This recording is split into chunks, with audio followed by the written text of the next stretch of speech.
So I always think of cookies like the kind of personification of Cookie Monster eating chocolate chip cookies and literally stuffing them in his face. Oh, cookies are the most abused technology in our industry, and we eat them up. I'm Lila Hunt, and I'm the VP of Display at System1.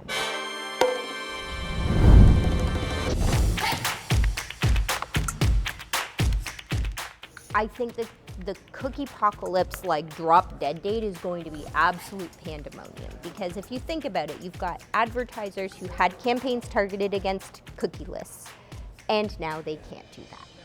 And I don't know how hard the switch is going to be, but imagine there are millions of campaigns that existed one day and they're not going to exist the next day, which means there's going to be a whole pool of competition and demand that just comes out of the ecosystem. And so we're going to see an initial reset that is probably scary or uncomfortable. And then we have to feel out, and everybody has to kind of feel this out together.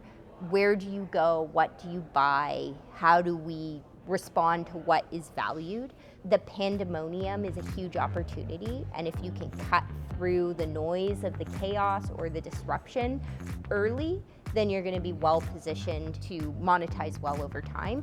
And so my day-to-day looks like looking for those signals. What are the signals? What demand is left? How is it performing? And how do we get more of it, right? And that's what we do today. It's no different from what I spend my time doing today. How do we find the thing that makes money and make more of it?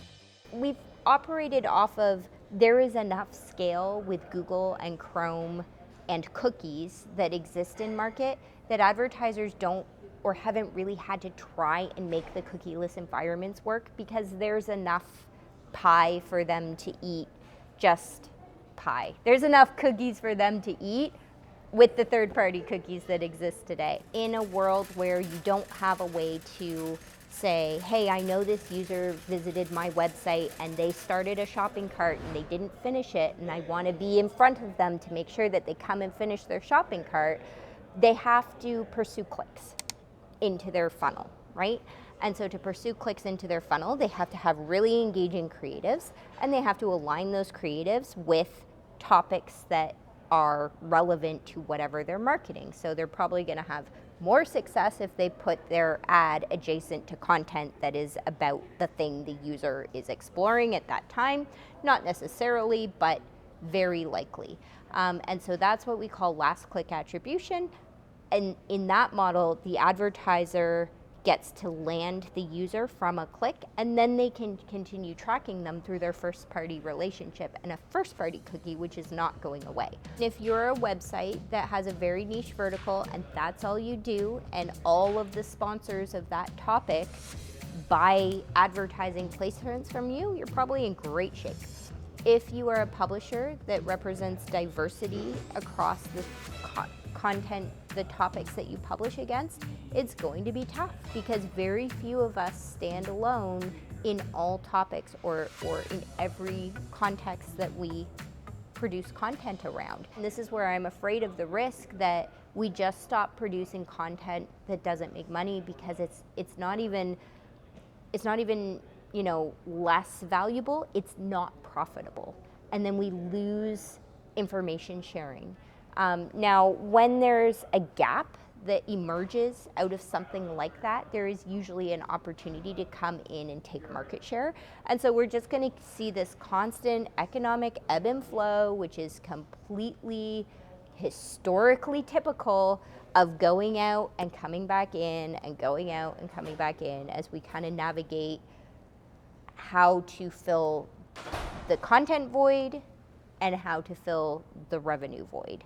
And it's going to be tough to balance. Now, when it comes to collaboration, because I'm not going to necessarily have enough in all topics to say, hey, advertiser, do you want to buy my inventory? I need friends who can come and say, hey, I've also got a little bit of shoes, and you've got a little bit of shoes, and you've got a little bit of shoes.